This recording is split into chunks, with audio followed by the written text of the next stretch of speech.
Welcome to the Boxing Source Podcast, where we go over the latest news in boxing and react to all of the fights that happened in the past week.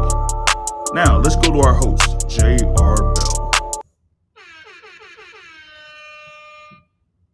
Yo, what's up? What's going on? What's good, everybody? We are here checking in for September 28th, 2025, here with this edition of the Boxing Source Podcast. Yeah, and we got a number of things here. We're going to be talking about in this edition of the Boston Source podcast. You know what I mean? And the thing about it is that we gotta talk about a few things here and there when it comes to this joint here with Tank and Shakur Stevenson, right? And we also got to talk about this. Boots is having his workout over in Philadelphia yesterday. He has his upcoming fight against Luis Lima at the Wells Fargo Center in Philadelphia, Pennsylvania. Right. So we got that. That's coming up as well. We're gonna touch on a couple of other topics here. With some notable fighters out there, as there was recent news about something, a little bit of an incident of sorts that happened in Nebraska. So we're going to be talking about that here as well. Hopefully, I'll be able to share this particular article on that, and then follow up with a couple of tweets here that are in relation to it. But then you'll also seeing what else is coming up here within the sport of boxing, and kind of get some messages here or whatever it is from people that are like watching live, if you're able to chime in and everything like that. Shout out to my brother Sean Terrence there in the building, and it says hit the like button there, and salute to Mar there. And Oregon versus Penn State was a game, man. But hey, listen, James Franklin, man, once again, what is he, like 4-17 in games against top 10 opponents? And of course, you had Drew Aller throwing another interception in the big game, man. He says, UM versus FSU next. Yeah, but man, FSU, boy, it's something about going to Charlottesville, on a Friday night for FSU. I don't know what's up with all that. You know what I mean? Shout out to brother Supreme in the building.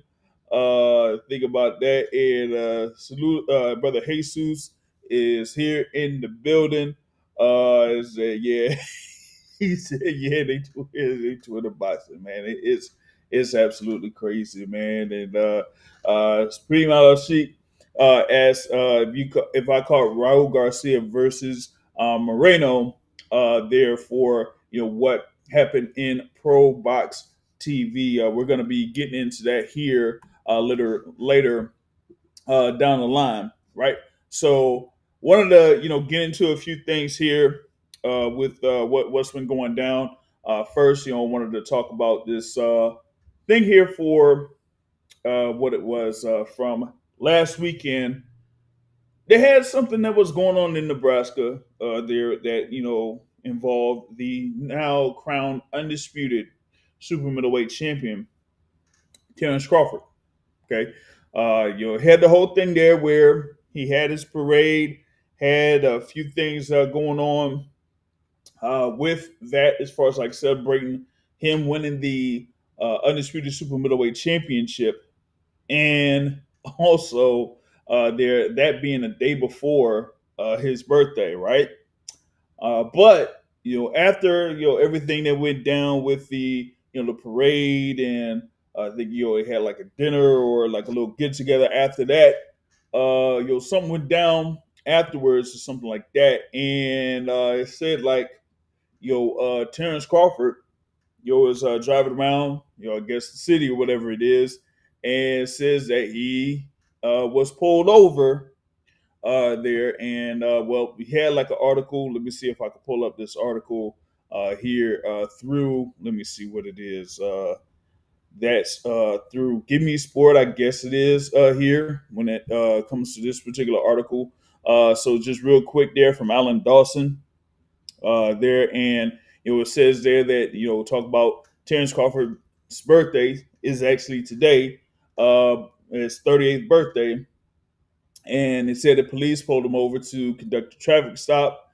And there's like video footage of this showing the Omaha Police Department holding Crawford at gunpoint there, pretty much like hours after him having a victory parade. And it said that it unfolded at around 1:30 a.m. local time there, so pretty much almost like 24 hours ago, right? And he said like Crawford requested a police supervisor and lieutenant to the scene there, and it said like he was handcuffed and later released on no charges.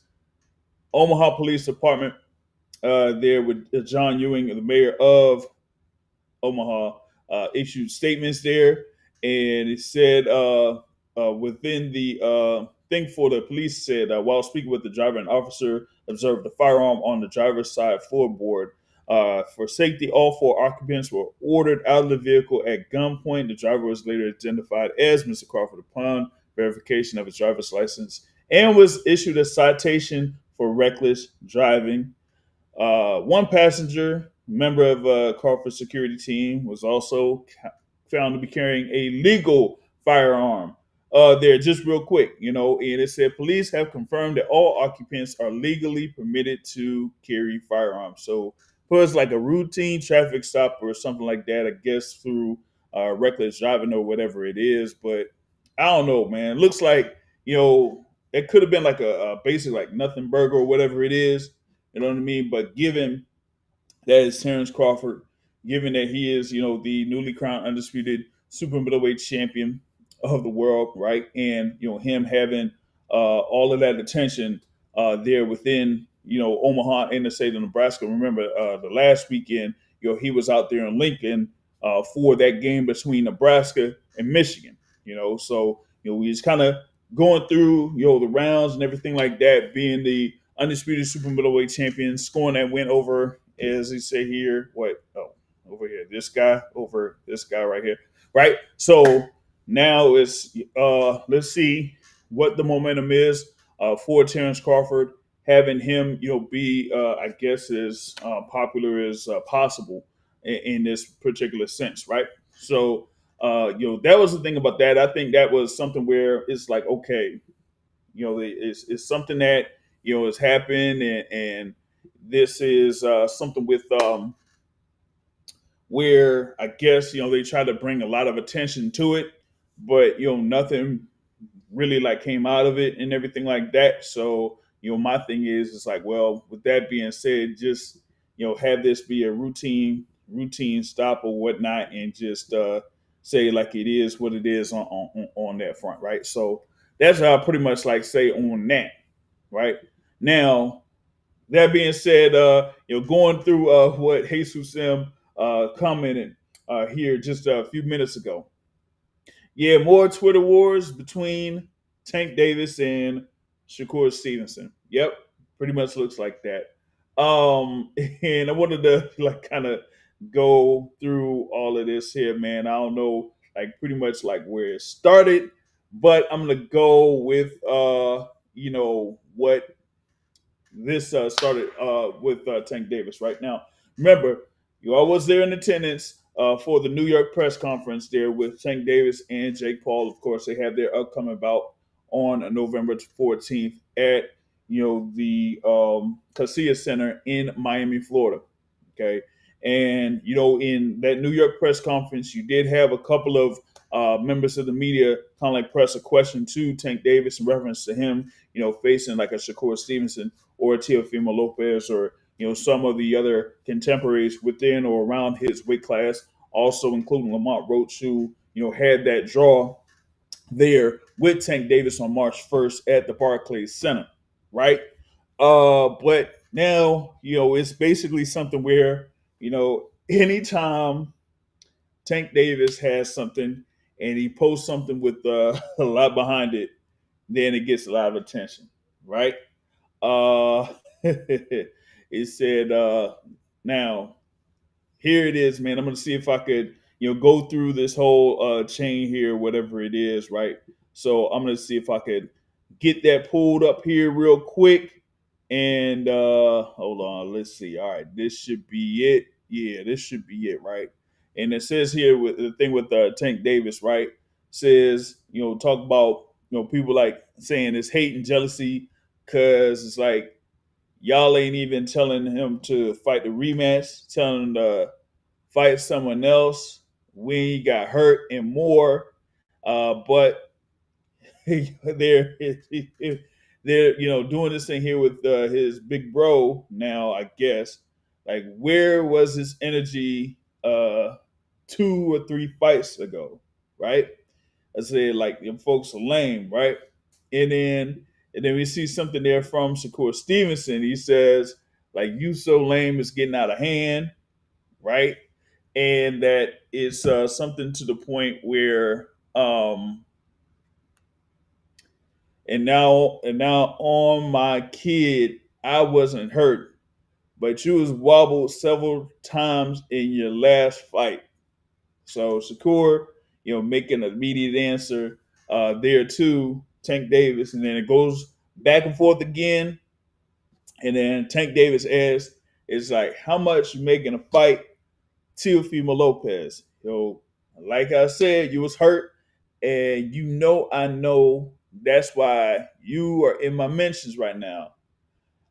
I know what I did to you when we sparred, and you know how you'll feel if I said I would give you a payday.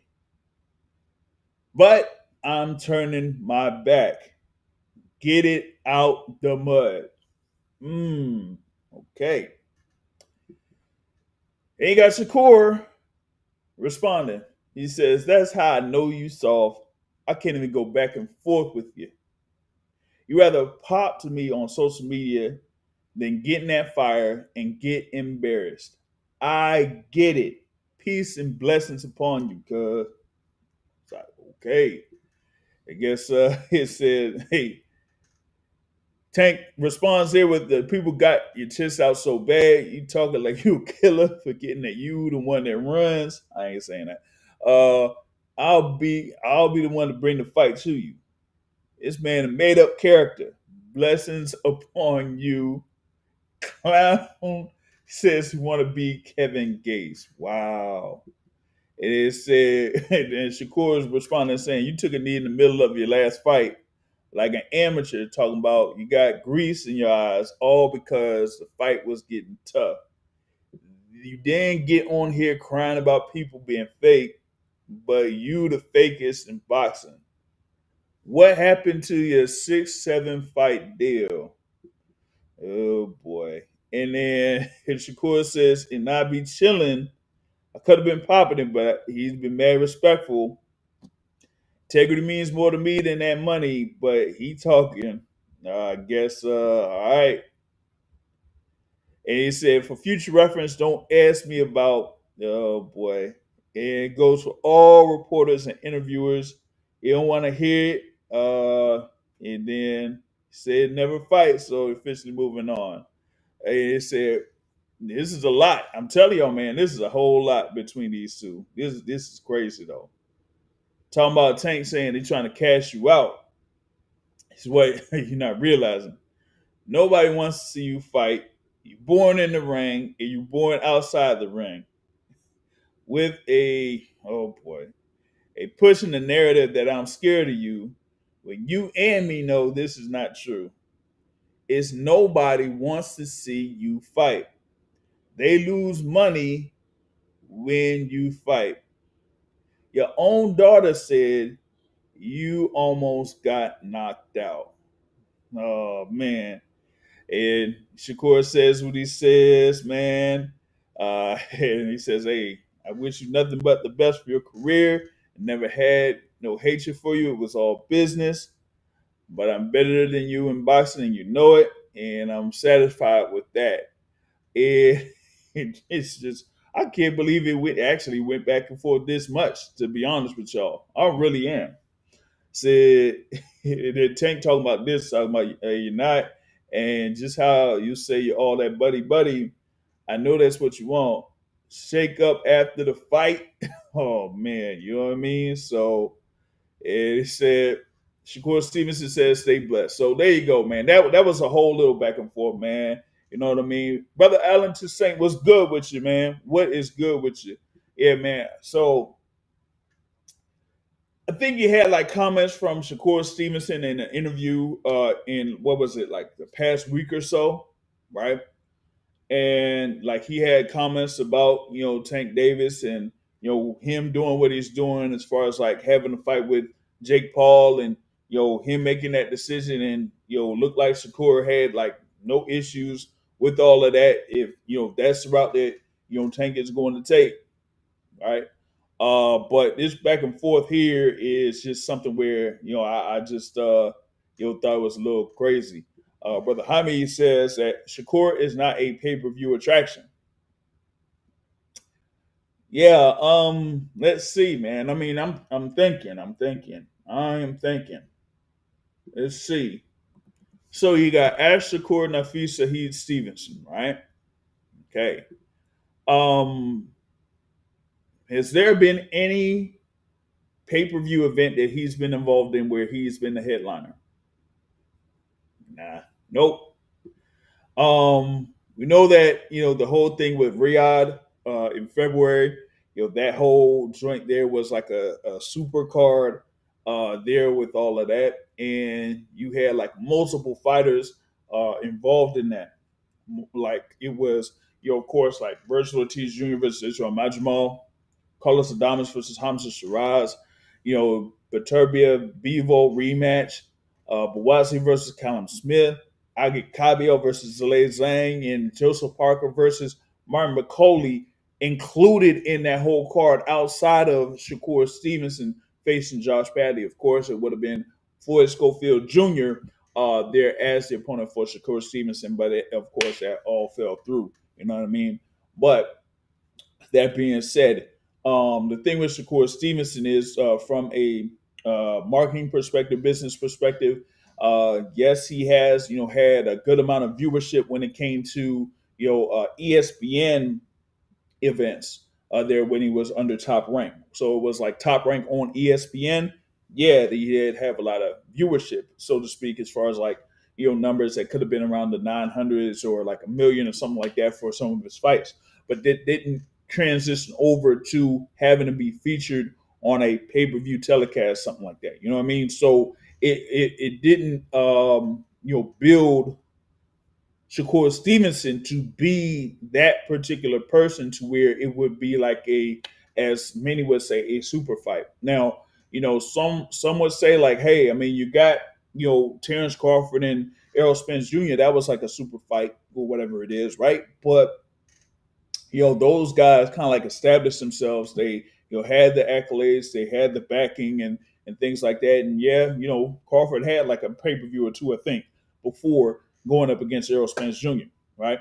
Here was Shakur Stevenson, as I mentioned, he hadn't really had those type of events to where he could be featured as one of those guys. And it is kind of interesting because in the past with Top Rank, they kind of like build a lot of their fighters or a number of their fighters that they feel are like very talented or could be someone that could get a number of accolades. Shakur Stevenson, of course, has been mentioned among the top fighters pound for pound, but that hasn't necessarily translated into an increase in popularity to where he could be just about anywhere and kind of get that attention, so to speak, from people outside of, I guess, boxing circles or those within, New Jersey or something like that, right?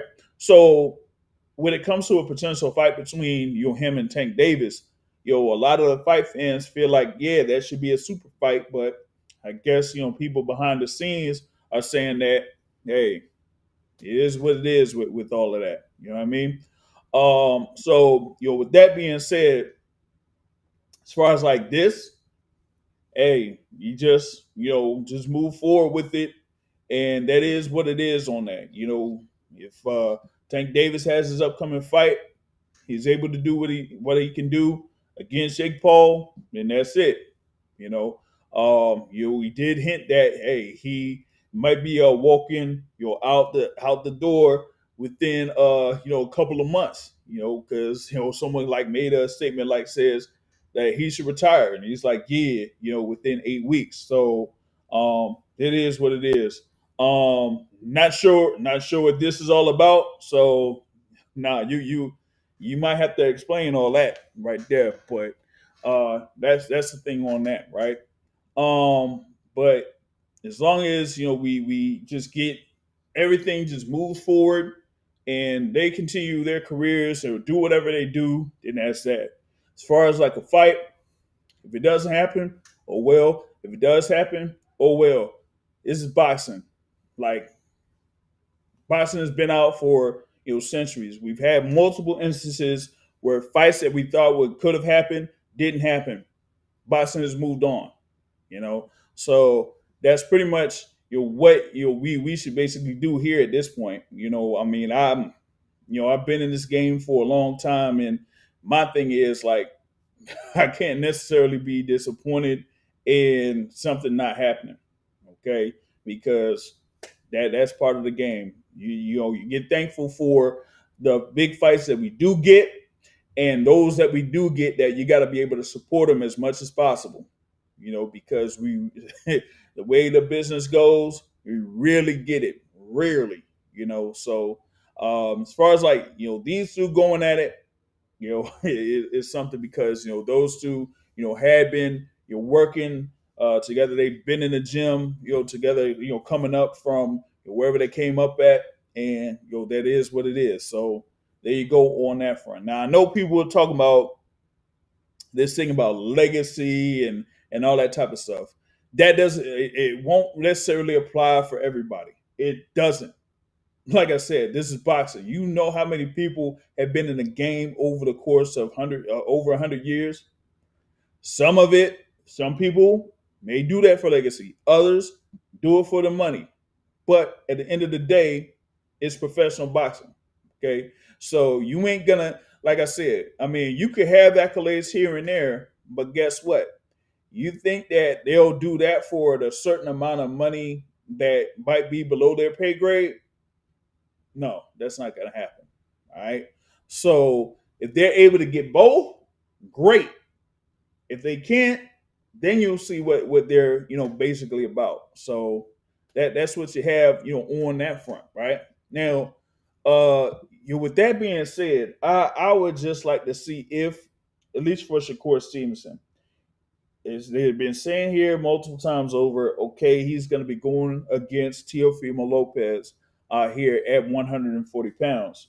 Okay, so of course, Teofimo Lopez is the WBO champion at 140 pounds, and he is the lineal champion there at 140 pounds. So, we have to see if he is going to, as far as like Stevenson is concerned, he's going to have this fight here against Teofimo Lopez. And if he's able to score that win there against Teofimo Lopez, then he'll be a world champion in the 126-pound division, the 130-pound division, the 135-pound division, and then be able to get a world title at 140 pounds. Now that means he'd be a four-division champion.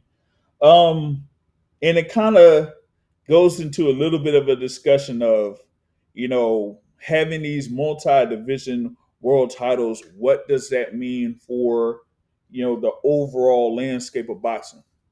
Depending on who you're facing, who you're beating, and all that type of stuff. But there's still like a ways off. As far as I know, if they are going to have that fight, it wouldn't be until January or something like that, at the earliest January. So we still would have to see what happens as far as like anything official for that particular fight. Shakur Stevenson, Teofimo Lopez, there on that front. All right.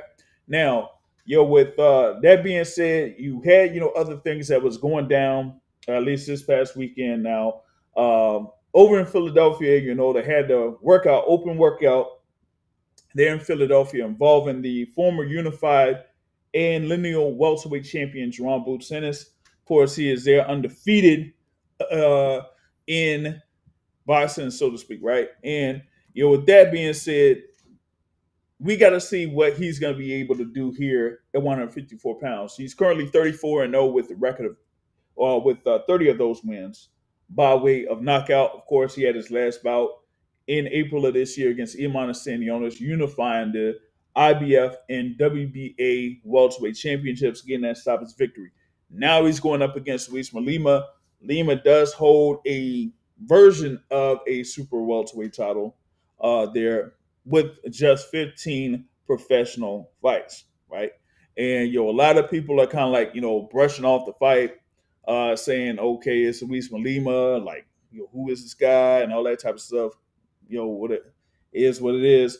But this is something where they're kind of like putting your boots in position to at least eventually fight for a world title there at 154 pounds. Now, before I get into that a little bit more, I wanted to tackle this question here from Jaime Alvarado. Shout out to Jaime Alvarado here. And he asks, right, Tio versus Shakur, who wins? Given Teofimo Lopez's performances against certain fighters that he's had, right, I'm leaning towards Shakur Stevenson in this, right? My thing is Teofimo Lopez, has had, a kind of like a good performance of sorts there against Arnold Barbosa Jr. in his last fight. His previous fight against Steve Claggett, that was like a near shutout, but it was like a lot of people kind of like expected more from Teofimo Lopez, right, on that front. So, but his fights against like Sandor Martin or Jermaine Ortiz, kind of like says that he has issues with fighters that are more defensive minded. Okay, that kind of like react by doing counter punching or kind of move, wait for you to move, and then they'll move. With Teofimo Lopez, he's not much of a aggressive fighter. He's more about something or a fighter that'll see if you'll make a mistake. He'll probably try to set you up, set a trap, and then try to hurt you. Outside of that, he'll try to get to the point where he'll land a power shot and then go off of that, in order to overwhelm the opponents or things like that. Now, we had a good performance there against Josh Taylor to become the lineal champion at 140 pounds, but then outside of that, it's not like the Teofimo Lopez that got the, I guess, the attention or the popularity that he was getting there on his way to be fighting for and then eventually winning a world title there in the lightweight division with his stoppage or knockout win over Richard Coleman, and then his win over Vasily Lomachenko to become the unified lightweight champion. So all of that momentum pretty much was taken away with this loss against George Kambosos, and George Kambosos kind of like outpointed him, kind of like showed a number of deficiencies that Teofimo had there on that front. And then, even in a lot of the wins that he's had here recently, there's times where he didn't necessarily look, very good. Even in the fight with Jermaine Ortiz, right? That one, he had the same scores that he had against Josh Taylor. I'm looking at it through BoxRec right now. Like two scores of 115, 113, and one score of 117 to 111. But in the Josh Taylor fight, he looked to be more sharper. He looked to be, of course, like the fresher fighter or something like that, right? But the next fight, that was a very next fight that he had against Jermaine Ortiz. He kind of like looked a little bit out of sorts for the majority of that fight. Jermaine Ortiz's timely movement and other elements there kind of had Teofimo Lopez looking confused, which was no different than his fight against Sandor Martin. Now, you're going up against a guy in Shakur Stevenson that is, one of the, what I would say is one of the best fighters when it comes to foot movement, distance, judging, where he is in the ring in comparison to his opponent. Now, he will be there at, what is it? I'm trying to get the real quick tail of the tape, so to speak, here when it comes to these fighters, right? So Shakur Stevenson is listed at 5'8" with a reach of 68. Teofimo Lopez is listed at 5'9" with a reach of 68 and a half. So they're pretty much like around that same height. or whatever it is, or could be the same size. But Shakur to me, knows, regardless of your height, your reach, or whatever, that he kind of he works on defense first, foot movement first. Seeing where his position is at all times. And with Teofimo Lopez, like, he's going to get to a point where he's going to be either overly aggressive or he's going to think that he has something there with Shakur Stevenson, and it's not going to be there. So I feel like with Shakur Stevenson, he's going to outpoint Teofimo Lopez and, yes, get a decision win there. But given the past thing that I was talking about here with the topic, right? I would have to say that with Shakur Stevenson, he had a great performance there against William Cepeda over in Queens. There, that Louis Armstrong Stadium there in Queens to get that clean decision win. I, I'm not sure if he would need to have like a statement type victory here against Teofimo Lopez to like say, hey, you know what? This is the guy. This is the guy.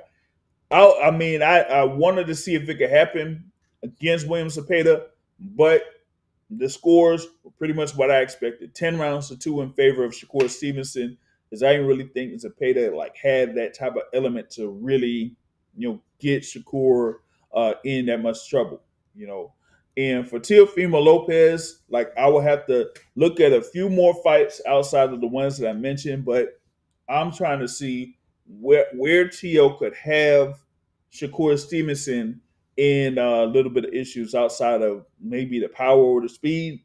But as far as like technique, foot positioning, defense, that's advantage Shakur. So that's what I got, man. I'm right now early. I'm picking Shakur for the win on that front. All right, now back to this thing here when it comes to Jerron Boots Ennis. As I said, he has his upcoming fight against Luis Lima, October 11th. That's in a couple of weeks, right? And with that being said, I would say that he has to go in there and have a really impressive performance against Luis Lima. The last time that he was in this venue, he had the fight against Karen Chikadzian. Okay, and we saw what happened in the first fight over in DC. This second fight here, he was able to score a knockdown, but then outside of that, he would look like Boots didn't necessarily have like other elements to where he could break down Karen Chikadzian and get a stoppage. Now it ended up being a wide unanimous decision win for Boots Ennis, but a lot of people that were there in attendance for that night were saying like, man, it wasn't looking all too good. So then he had to bout against Iman Stanionis and just overwhelmed Stanionis. It was just like nothing. So here with Wisma Lima, Wisma Lima is a fighter that has a couple of fights that have been above 154 pounds. His lone loss was to Aaron McKenna over in the UK, who is still like undefeated there. That's competing in the middleweight division, right? But outside of that, Lima has like a couple of bouts or wins that are against undefeated fighters. Actually, the last 3 bouts that he's had have been against undefeated fighters, and he's gotten a win in each of those. And of course, he had like one defense of this IBF, or excuse me, not the IBF, but the IBO Super Welterweight Championship. But Boots Ennis, was like highly favored here in this matchup, man. And if I, try to go into this thing here with pro boxing odds or whatever it is, they got, Boots Ennis as high as a not even like a 20-1 favorite or a 24-1 favorite, but like over it, what is this Unibet? It says like he's almost like a what 33-1 favorite. So that's like insane odds there for Boots Ennis. While on the flip side, they got Lima as pretty much like a 8-1 or like a 9-1 underdog there in some of these books, right? But with that being said, Boots Ennis having his first bout there at 154 pounds. He has been placed in, what is it like number two of sorts or whatever it is within the WBA rankings. Think he is at number one in the WBC rankings, but that kind of like really isn't much. You know what I mean? Actually, they put him at number one there for the WBA, and Luis Lima is at number nine. Now, the champion, they say, is Abbas Barao, as Terrence Crawford is the undisputed super middleweight champion, as I mentioned. So, once they do have these rankings that are going to be released here within a couple of days, you're going to see Barao as the full champion there at 154 pounds, and Jerron Ennis there at number one. Now, after this, if Ennis is able to score the win, then it looks like they're going to try to angle to have him fight Barao for that WBA title. Yeah, there's been some talk about potentially having Xander Zayas fight Abbas Barao, but they ain't really gonna be. That ain't kind of like happening until we kind of see what's going on with Top Rank in general, right? So, with that being said, right, for Boots Ennis here in this one, he got to see like how we will be able to position himself at the 154-pound division. It's going to be a lot of activity there at 154. October 25th, you're going to have the WBC champion there, Sebastian Fundora, facing Keith Thurman, right? You're going to have, Virgil Ortiz Jr., the WBC interim champion, there facing Erickson Lubin. So those are like two key bouts there within 154 pounds that a lot of fight fans are gonna look forward to. So I would say here with Boots Ennis, him getting this fight, making sure that he at least has a fight, out of the way, so to speak, there within 154, because this would be the second fight that he's had this year. And then make sure you have that now. With that being said, I would like to see where he kind of like positions himself there within the 154-pound division. Now, I mean, I could go here real quick to rankings within the, as I say, the Transnational Boxing Rankings Board. It's usually I go there as far as like rankings in comparison to maybe Ring or whatever it is, or like ESPN or something like that, right? So right now they got Sebastian Fundora rated at number one. Bakr Murtazalia, the IBF champion, at number two. They have Brandon Adams there at number three. Interesting, with his win over, was it Boachuk, right? So it's that. Yeah, that's interesting. You have Brandon Adams at number three. Virgil Ortiz Jr. there at number four, as I said, WBC interim champion. Boachuk at number five. Madrimov, of course, former champion himself, at number six. Jesus Ramos at number seven, who's actually going to be fighting at 160 for the interim WBC interim belt there against Shane Mosley Jr. on October 25th. So he's going to kind of like be out of those ratings there at 154. Erickson Lubin there at number eight, who's going to be facing Virgil Ortiz Jr. You got Xander Zayas, the WBO light middleweight champion, as the WBO says, at number nine, and Abbas Barao, the WBA champion, at number 10. So you got two world champions there at number 9 and number 10. It's very interesting. Well, I mean, we'll see how the TBRB kind of like does there on that front. You know what I mean? But outside of that, man, that is your 154-pound rankings there for the TBRB, right? I don't know, man. Should I? Let me see if I'll go through. Yeah, I'll do it. I'll do it. I will go through the rankings here for Ring Magazine. I don't know who was in there for all of that, as far as like who chooses who's in these rankings or whatever it is. But all right, all right, here we go. I'm gonna share this one. All right, so this one should be on here for those that's watching right now. Salute to everyone that's watching right now here on either YouTube, on Facebook, and on Rumble. There, so big ups for all of y'all. Support. Hit the like button. Hit the share button if you're watching right now. For those that'll be listen through audio form, just share the podcast here on audio form there to support the Boston source there. Cheap plug, of course, it's a Boston source. I mean, we do what we do here. You feel me? But here you go. Here is the super welterweight rankings for the ring. All right. They got Virgil Ortiz there at number one, Sebastian Fundora at number two, Majumov at number three, Murtazaliev at number four, Lubin at number five, Zayas at number six, Adams at number seven, Jesus Ramos at number eight, Abbas Barao at number nine, and Sergey Bovichuk at number 10. So,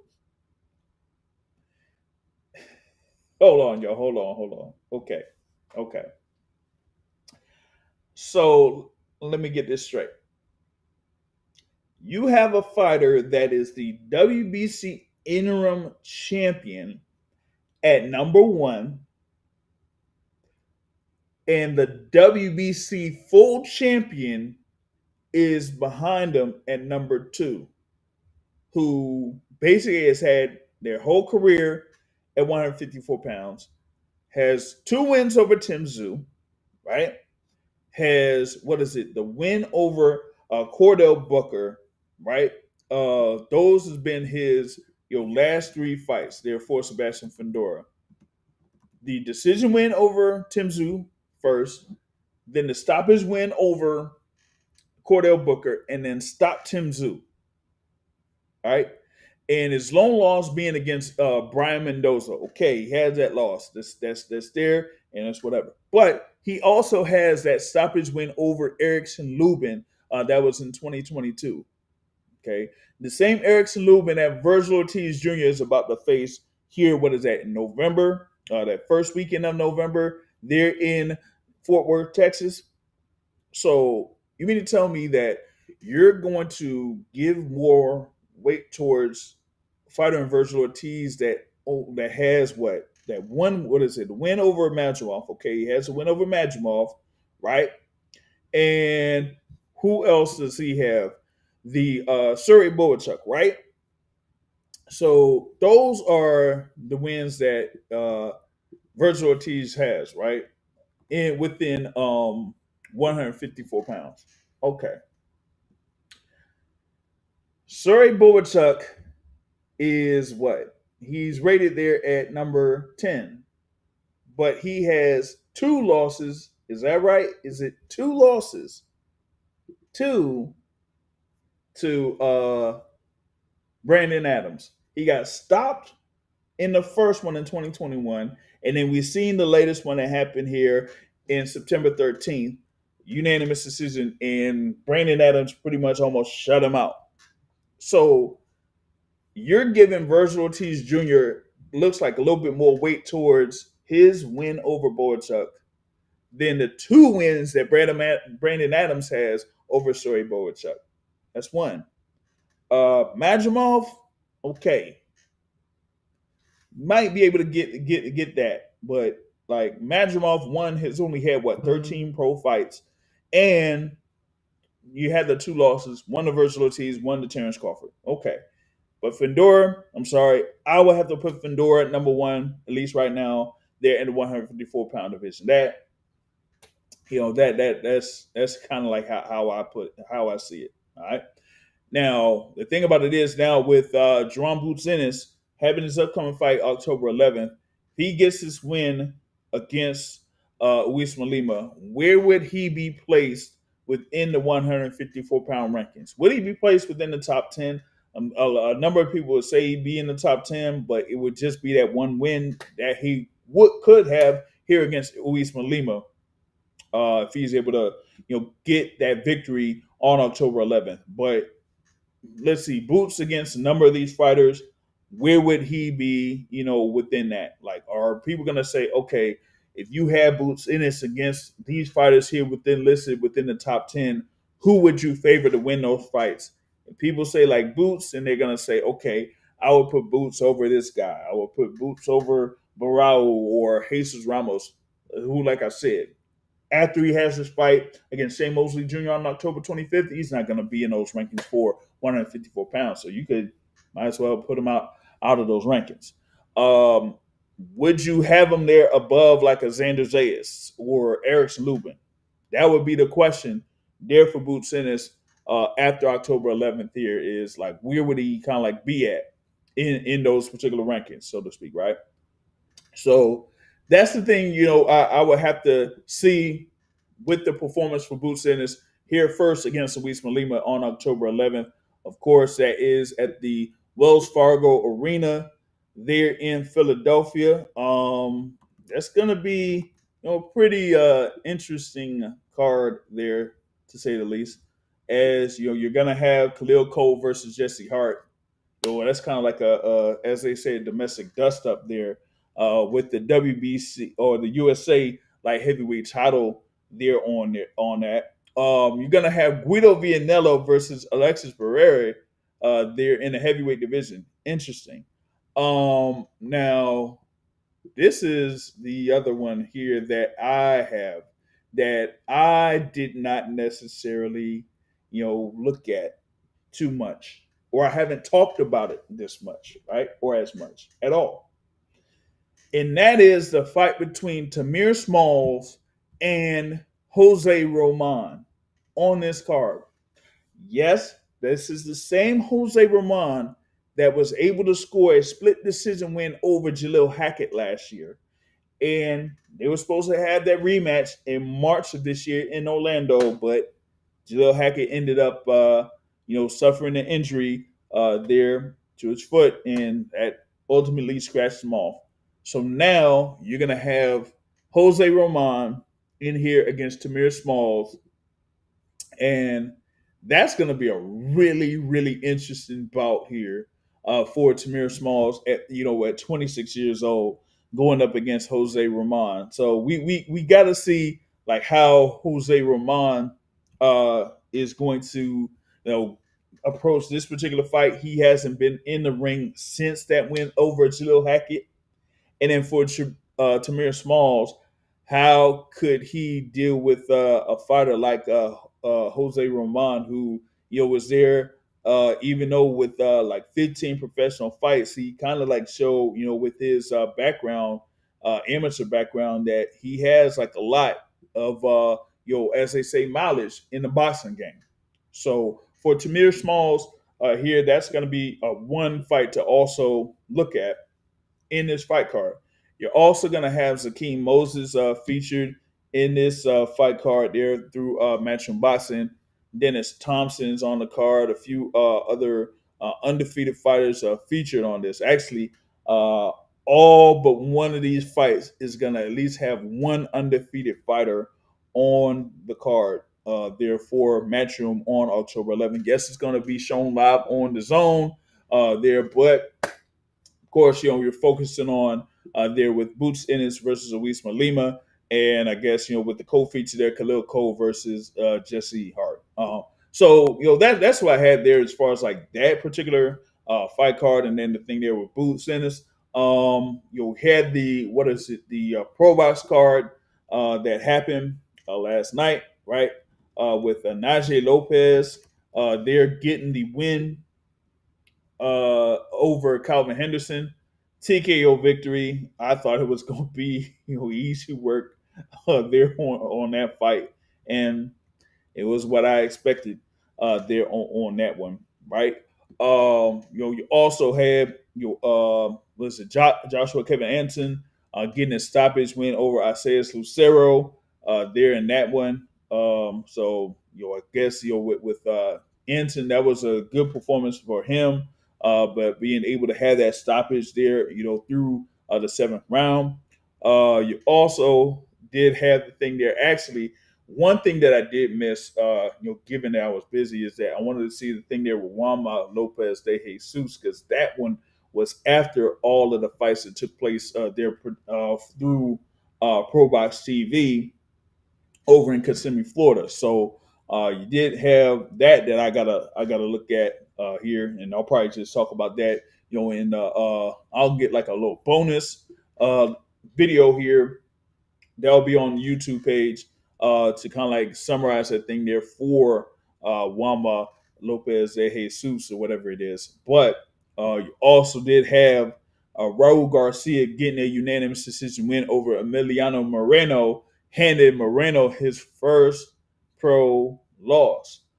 There now, Moreno, is there at just 20 years old. He did have like a fight a few months ago against Eric Bone there, who was like I would say like a fringe guy within 147, 154 pounds. That was like over at the Tech Port Arena in San Antonio a few months ago. Then having this fight here against Raul Garcia, and he ended up losing by unanimous decision, being outpointed by Raul Garcia there with one score of 8 rounds to two, one score of 7 rounds to three, and then another one of 6 rounds to four. So, man, yeah, that's a real setback there, for Moreno on that front, right? But that is mostly the key things there that you had there for that pro box card there. But yeah, like having that one stand out was crazy there with Moreno suffering the first loss of his professional career. Now, of course, as I said, outside of that, there really wasn't much else going on as far as like the boxing schedule is concerned. We got a few things that we're going to be looking forward to. Like I said, there for October 11th, and then October 18th, we should have the fight card in Brooklyn, New York. There, so I'm gonna see if I could get more interviews from fighters that are involved in that card. So we're gonna see if we could work on that. And then, of course, I mentioned the thing for October 25th for Sebastian Fundora versus Keith Thurman, Shakur Foster versus Stephen Fulton, Jesus Ramos versus Shane Mosley Jr. And we're gonna have a few if I haven't seen anything yet, but we're gonna have more fights that's gonna be included on that card. I have to see if I could get more information on that here later on down the line, because yeah, they ain't just gonna have those fights. They're gonna have probably about I would say three more fights included on that card for October 25th in Las Vegas. You know what I mean? And MMA says that he watched Najee Lopez fight from that event, and that was it. Yeah, I guess because I think they were supposed to have, if I'm not mistaken, I think they were supposed to have Nicholas Floss on that card, but they took him off that card, and he's going to be going up against Tiger Johnson later this year. That is going to be a great fight there at the welterweight division. Now, there's like any fight the upcoming that might be on the pro box schedule that they may have out already, or that's coming up. That one there, it welterweight, that's gonna be like one of those that kind of like says, okay, you got Nicholas Floss that's been around there as a contender within the 147-pound division. You got Tiger Johnson that of course has been in the game. I think I was out there for his pro debut in 2021. That was November 2021 in Las Vegas. There, and then him, Tiger Johnson having his latest fight against Jenson Bogachica in Norfolk. So now we could see where Tiger Johnson is at this particular point in his career, going up against someone like a contender there in Nicholas Floss. So definitely looking forward to that. All right. It said, what fights should I watch from Pro Box TV? Oh, you're watching the MVP card. Yeah. Yeah, they did have the MVP card also as well that took place. That was in Canada too. So, but yeah, with that Pro Box fight card, like I said, outside of the thing there with Najee Lopez, I would say, kind of catch up with let's see if Wama Lopez or is it? Yeah, Wama Lopez de Jesus. That fight should be on YouTube as well, right? The Jorge de Jesus Anthony Cuba one too. That one was like something I guess that people kind of expected Jorge De Jesus to win, and that didn't necessarily happen. But this kind of like goes to, I guess, the pro box, right? Because in this particular fight card, whatever they viewed as like the quote unquote B side there was able to get wins there against the guy that was, put first on the flyers, as they say, right? So you had, like I said, Moreno lost, Jeremy Hill lost, Jorge De Jesus lost. So that kind of like tells you the thing there with Pro Boxing as far as like who they have as far as matching these guys up top, saying they ain't really easy fights or whatever it is. And I mean, hey, you're talking to somebody that was out there at the entertainment and sports arena, or whatever, the Care First Arena, whatever they call it over in DC, where you saw Jordan White. He ended up losing, right? So I mean, that's what happens sometimes out here for these pro box events. You do see some instances where you're gonna see fighters that maybe had like a good little build up, but they end up being matched up against a tough opponent and end up losing there. So that's what you had on a number of fights there on a pro box card yesterday. So did have that. The thing with what is it? That most valuable promotions card. Yeah, I wasn't able to catch that. You did have what Kim Clavel becoming the IBF champion on that card. And what Tam Tebow getting a TKO victory there on that card as well. So that is pretty much like what you had there. Like, what is it? Like, you have Cam Clavel that was there in the main event, and then in the co-feature you had Tam Thibault there getting a win as well. So there you go on that front. All right. But like I said, you really gotta wait until October 11th there for the whole Boots card that's there in Philly. You got, of course, Danny Garcia going up against Daniel Gonzalez on October 18th in Brooklyn.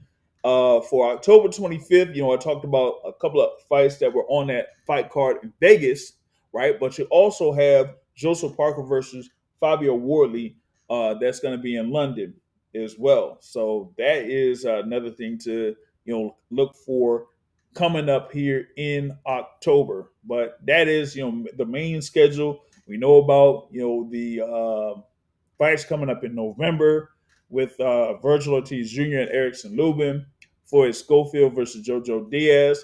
You had the press conference for that this past week also.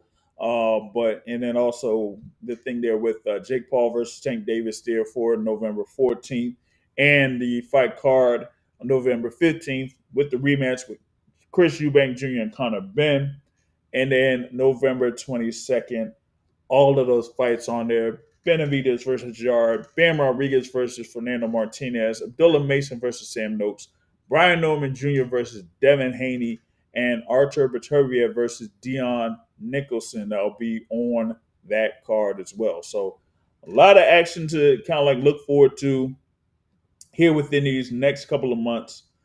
Here, kind of like culminating to December, I think it is, where you're gonna have Naoya Inoue versus Alan Picasso there for that undisputed championship, but it's gonna be in Riyadh.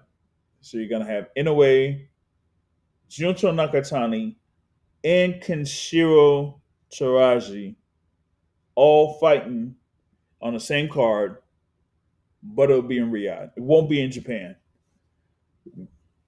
We'll see. We'll see how that goes. All right.